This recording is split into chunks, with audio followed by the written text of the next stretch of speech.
¿Qué tal? Vamos a seguir con la segunda parte de vasculitis y aquí vamos a revisar a la poliarteritis nodosa.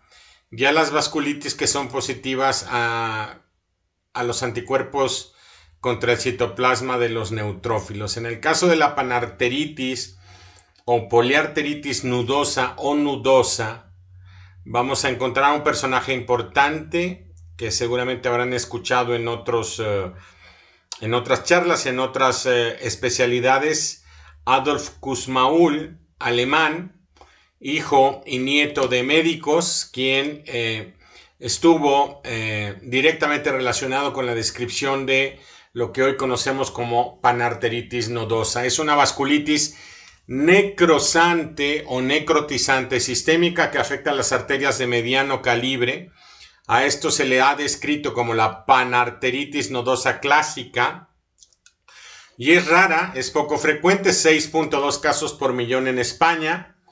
Yo calculo que lo mismo aplicará en México, afecta igual a ambos sexos y se puede distinguir a la poliarteritis nodosa primaria o idiopática de la que es secundaria. Y la que es secundaria es generalmente asociada al virus de la hepatitis B en el 10 al 20% de los casos, al virus de la hepatitis C, al VIH, al parvovirus B19, al estreptococo, neoplasias como la tricoleucemia o la leucemia de células peludas, los tumores sólidos, algunas enfermedades del tejido conectivo como la artritis reumatoide y el lupus eritematoso sistémico, y a fármacos como las anfetaminas, la aminociclina y el interferón. La etiopatogenia en cuanto a la causa y cómo se da esta vasculitis es desconocido. Sin embargo, se sabe que esto puede deberse al depósito de inmunocomplejos circulantes, sobre todo en los casos que están asociados al virus B y al virus C, que activan a la cascada del complemento. Viene la atracción y la activación de los neutrófilos, el infiltrado predominantemente por neutrófilos en las primeras fases, mononucleares hacia las últimas fases, la presencia de necrosis fibrinoide y esta vasculitis necrosante o necrotizante focal y segmentaria de las arterias de mediano calibre, y los síntomas dependerán del área que se encuentre afectada. Aquí el ataque al estado general es mucho más evidente tal vez que en otras vasculitis. Hay pérdida de peso, fiebre, astenia, artralgias, mialgias. Este ataque al estado general. Puede haber daño al nervio periférico con mononeuritis múltiple, inicialmente síntomas sensitivos, posteriormente motores, sobre todo en nervio sural, peroneo superficial, cubital y mediano, nódulos subcutáneos, úlceras isquémicas, libedo, nefropatía con insuficiencia renal, cardiopatía isquémica por daño coronario, vasculitis intestinal con perforación, hemorragia, orquitis. Hay dolor en los testículos que formó parte de algunos de los criterios para poliarteritis nodosa. La escleritis y la epiescleritis, tanto como la iridociclitis y también la uveitis con vasculitis retiniana. Hay daño hepático con aumento de las transaminasas. Y dentro de las manifestaciones que hay que resaltar son el libedo reticularis, esta piel marmórea, moteada, que se ve también en personas de gente blanca. No hay que aducir que siempre es patológico. Las úlceras cutáneas isquémicas, que suelen ser de bordes bien definidos o bordes cortantes. Se tienen que hacer reactantes de fase aguda como la velocidad de cementación y la proteína C reactiva, que suelen estar elevadas en el 90% de los casos, una anemia normo hasta en el 80%, leucocitosis. Esta vasculitis es negativa a los ANCAs, pero en la arteriografía podemos detectar aneurismas y estenosis segmentarias, sobre todo de las ramas mesentéricas, hepáticas y renales. Cuando se hace una biopsia de piel, una biopsia de nervio sural o de músculo, que son las más rentables, se puede hacer una confirmación histológica. Esto de la afectación en parches aplica para todas las vasculitis. Tiene que revisarse exhaustivamente todo el segmento de tejido que se haya logrado obtener por biopsia. Ahí están microaneurismas en las arterias interlobares. Pueden verse estas dilataciones pequeñitas con una arteriografía renal. Y el pronóstico en la arteritis nodosa es fatal en el 90% de los casos cuando no se tiene un tratamiento, y cuando se tiene un tratamiento es de 75-80% de sobrevivencia o de supervivencia al menos por 5 años. 10% de recaídas en la poliarteritis nodosa o nudosa relacionada con virus de hepatitis B y el 25% de las que no lo están.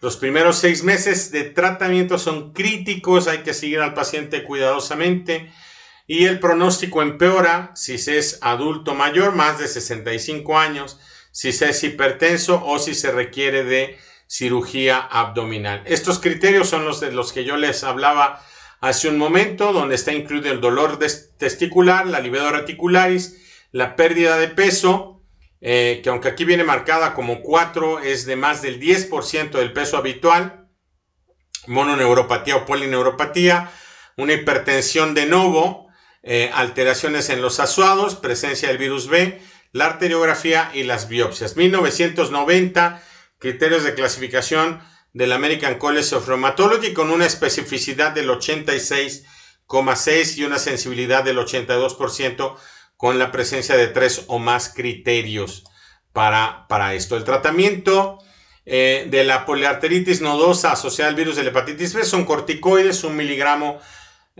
por kilo por día durante 2 a 4 semanas y suspender la plasmaféresis. Y afortunadamente ahora tenemos tratamiento contra virus B, fármacos antirretrovirales, lamivudina, tenofir, entecavir, y en ocasiones se ha utilizado el rituximab en poliarteritis nodosa asociada a virus de la hepatitis C, para lo cual no tenemos tratamiento antiviral. Para la panidiopática, corticosteroides o corticoides en bolos, 10 a 15 miligramos por kilo por día cuando hay manifestaciones graves. Dosis más bajas orales de 1 miligramo kilo por día y disminuirlas manteniéndolas hasta por 18 meses. Y si existen factores de mal pronóstico, iniciar ciclofosfamida en bolos o también oral. Les decía yo que la ciclofosfamida oral hace muchos años que no vemos en México. La ciclofosfamida intravenosa está con mucho desabasto, pero pueden utilizar azatioprina, metotrexate, micofenolato, inmunoglobulina y rituximab o inhibidores del factor de necrosis tumoral. Para la pancutánea, solamente para la pancutánea pueden aparecer estos nódulos subcutáneos rojizos, dolorosos, que se ulceran y se pueden acompañar de libido reticulares. Se diagnostica por biopsia y el tratamiento es con corticoides de 30 a 60 miligramos por día.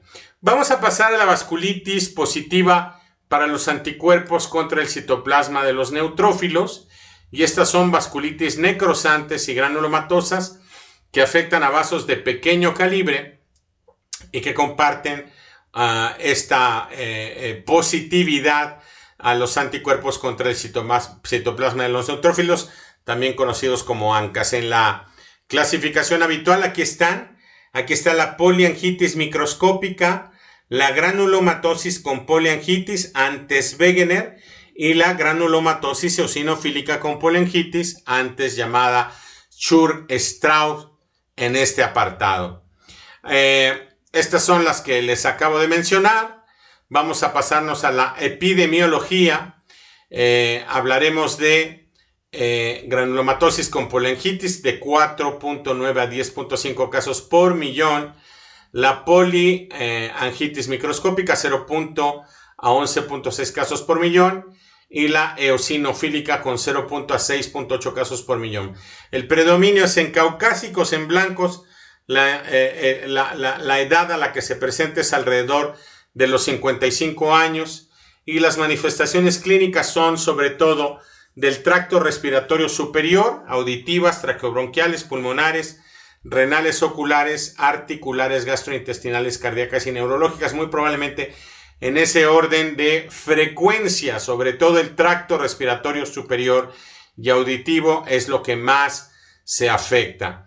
En la granulomatosis con poliangitis, La afectación otorrinolaringológica es muy característica hasta en el 90% de los pacientes con rinitis, dolor, obstrucción nasal, epistaxis, costras que pueden ser sanguinolentas. Se perfora el tabique y puede haber un colapso del puente nasal con la famosa nariz en silla de montar que pueden ver en la radiografía.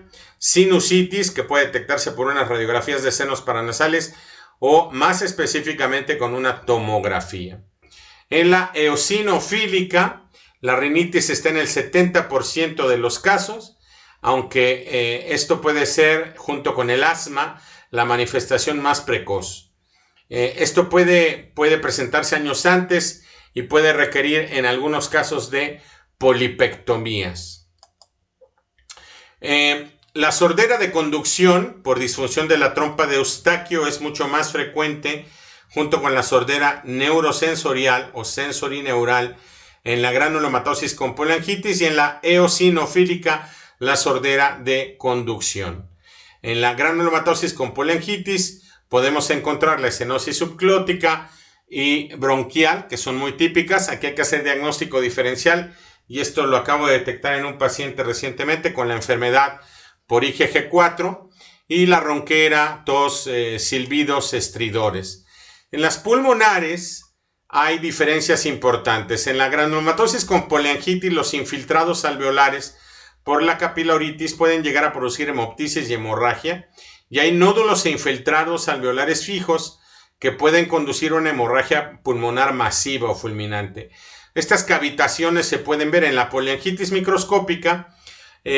Los infiltrados alveolares pueden producir también hemorragia, pero no se observan como cavitaciones. Es mucho menos frecuente observar este fenómeno. Y en la eosinofílica, la enfermedad pulmonar obstructiva tiene infiltrados alveolares cambiantes. Esta sería una radiografía y una tomografía típica de la granulomatosis con poliangitis, lo que en su momento llamábamos enfermedad de Wegener o granulomatosis de Wegener. Más del 75% de las granulomatosis con poliangitis tendrán daño renal y la más frecuente es la glomerulonefritis rápidamente progresiva. En cambio, en la poliangitis microscópica, la enfermedad renal puede tener un curso más lento y la afectación renal en la eosinofílica, lo que antes llamábamos Schur-Strauss, es mucho más rara. La entidad de vasculitis limitada al riñón asociada con ANCA, anti-MPO, es llamada glomerulonefritis pauci inmune. Aquí están las asociaciones oculares, manifestaciones clínicas, escleritis, que puede evolucionar a escleromalacia perforans, a ceguera, a uveitis anterior. En la granulomatosis con poliangitis, además, pseudotumores retrooculares, en un 10 a 15% de los pacientes que causan proptosis, diplopia y pérdida de la visión. En las articulares, artralgias, artritis, 60% de los pacientes. Esto se suele asociar a nódulos subcutáneos, sobre todo en el olecrano, no hay que confundirlo con nódulos reumatoides. 30% pueden tener factor reumatoide positivo y, como les mencioné, se pueden confundir con una artritis reumatoide. Las gastrointestinales son dolor abdominal en la eosinofílica y en la poliartritis microscópica, 30%. Las cardíacas, insuficiencia renal, insuficiencia cardíaca congestiva en la eosinofílica. La mononeuritis múltiple, 78% de las poliangitis microscópicas y 58 en las poliangitis microscópicas, 78 en las eosinofílicas. Neuropatías de pares craneales, 8% en la granulomatosis con poliangitis.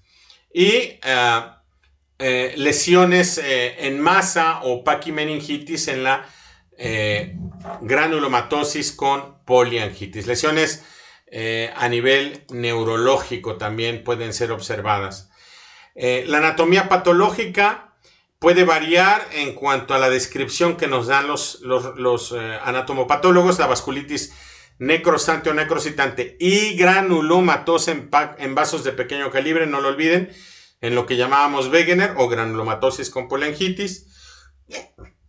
En la poliangitis microscópica vasculitis necrosante. La diferencia con la anterior es que esta no es granulomatosa, pero sí se presenta en vasos de pequeño calibre. Y la eosinofílica, pues como el nombre lo dice, encontraremos eosinófilos infiltrados, vasculitis necrosante, más granulomas con necrosis eosinofílica. El laboratorio es muy importante. Los anticuerpos se tienen que pedir por, como lo vimos en lupus, por inmunofluorescencia indirecta. Y los patrones que veremos son los siguientes. Los ANCAs son anticuerpos que identifican como antígeno o componentes proteicos del citoplasma de los neutrófilos. Los ANCAs pueden ser positivos hasta en un 90% de las granulomatosis con poliangitis, hasta en 70% de las poliangitis microscópicas y hasta en 50% de las eosinofílicas. Aquí están los distintos patrones, bueno, distintos, son dos, que se adquieren, que sería el C-ANCA, C se refiere a citoplasma, o perinuclear, P-ANCA. En la granulomatosis con poliangitis o antes Wegener, que estará presente C-ANCA. No se confundan. En la poliangitis microscópica P-ANCA, en la eosinofílica P-ANCA. ¿Contra quién van dirigidas los ANCAs, el sustrato antigénico? Bueno, pues van dirigidos contra la mieloperoxidasa, MPO, o contra la proteinasa 3. En el caso de la proteinasa 3 va contra la, en el caso de la granulomatosis con poliangitis hay más afinidad de los C-ANCAs, fíjense, contra la proteinasa 3, en la poliangitis microscópica contra la mieloperoxidasa y en la eosinofílica contra la mieloperoxidasa.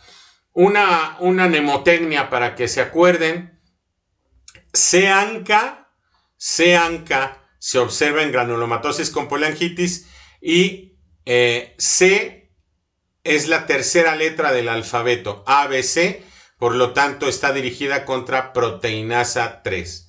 ABC, tercera letra, proteinasa 3, C-ANCA.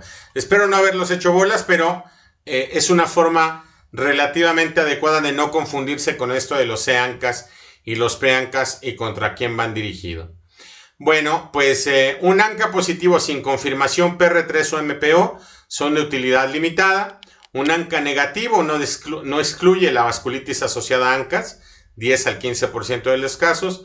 Un ANCA persistente con remisión clínica no justifica continuar el tratamiento. Y un ANCA negativo tras tratamiento no quiere decir remisión clínica permanente. Y si se vuelve a ser positivo, no necesariamente indica un rebrote ni obliga a un reinicio de tratamiento.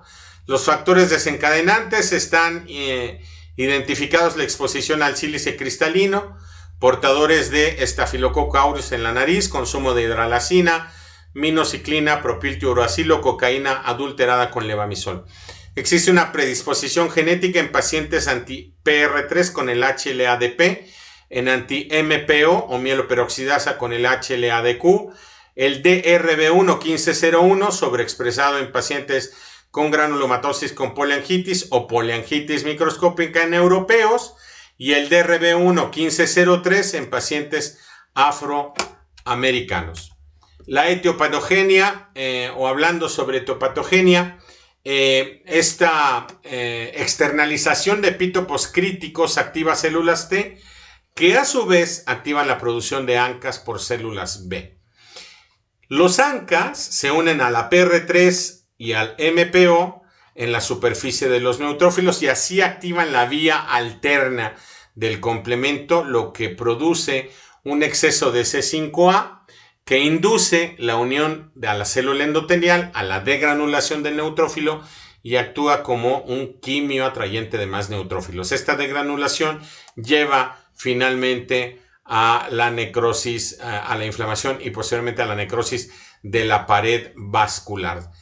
Aquí, como pueden ver, los neutrófilos son el protagonista principal y es el infiltrado que más vamos a encontrar en las biopsias de estos pacientes junto a la necrosis. Bueno, los criterios de clasificación de ACR 1990, muy parecidos a los que vimos con poliarteritis nodosa, bueno, no muy parecidos, se hicieron al mismo tiempo, es lo que quiero decir.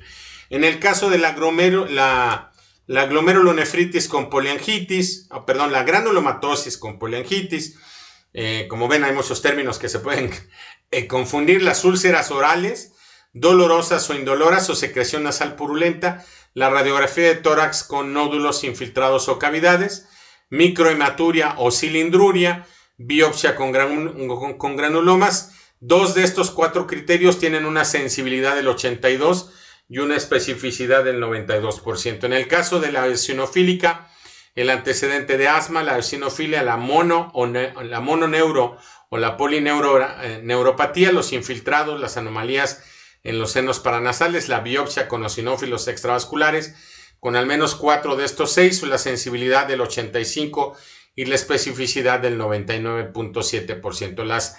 Los diagnósticos diferenciales son la poliarteritis nodosa, el GENOCH, la crioglobulinemia, el lupus, la sarcoidosis, la policondritis recidivante. Tengan cuidado con las infecciones, sobre todo hongos, micobacterias, actinomicosis, sífilis, endocarditis bacteriana, linfomas, enfermedad de Castleman, aspergilosis, neumonía eosinofílica, gastroenteritis eosinofílica, todo lo que lleve eosinofilia, fascitis eosinofílica, síndrome hipereosinófilo y la leucemia eosinofílica. Los consumidores de cocaína y crack. Para el tratamiento, las pautas son muy parecidas a lo que hemos visto en otras vasculitis, en la poliarteritis microscópica o en la granulomatosis con poliangitis grave, ciclofosfamida o rituximab más corticosteroides. Para cuando se alcanza la remisión, pasar a metotrexate, acetoprina, rituximab. Plasmaféresis si la creatinina aumenta arriba de 5.7.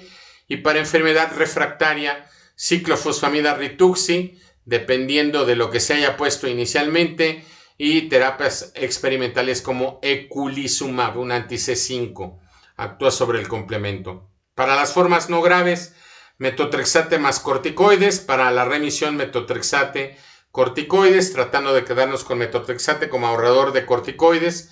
Para la enfermedad refractaria, azatioprina, rituximab, o ciclofosfamida más corticoides. Para la eosinofílica, ciclofosfamida, sobre todo si hay daño neuropático pulmonar grave. Para lo demás, corticoides. En caso de refractariedad, lo mismo. Y anti-IL-5, un tratamiento experimental con mepolizumab.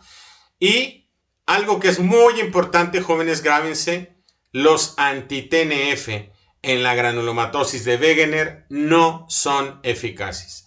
Los anti-TNF en la granulomatosis con poliangitis o antes llamada granulomatosis de Wegener no son eficaces. Las recidivas son frecuentes, 25 a 40%. Son más frecuentes en el Wegener, en la granulomatosis con poliangitis. La supervivencia a 5 años es del 76%, mortalidad a 1 año del 18%, y las infecciones son la causa mayor de muerte. 12% de las muertes son debidas a la enfermedad o a complicaciones del tratamiento. La morbilidad hasta en un 86%, condicionada por infecciones, cistitis, por el uso de ciclofosfamida, insuficiencia renal crónica, sordera, la deformidad nasal, la estenosis traqueal, la ceguera, los tumores, la infertilidad y los cambios, los efectos adversos secundarios al uso de corticosteroides. Bueno, pues con esto acabamos la segunda parte de las vasculitis y en breve enviaré la tercera parte de este tema que es muy apasionante. Gracias.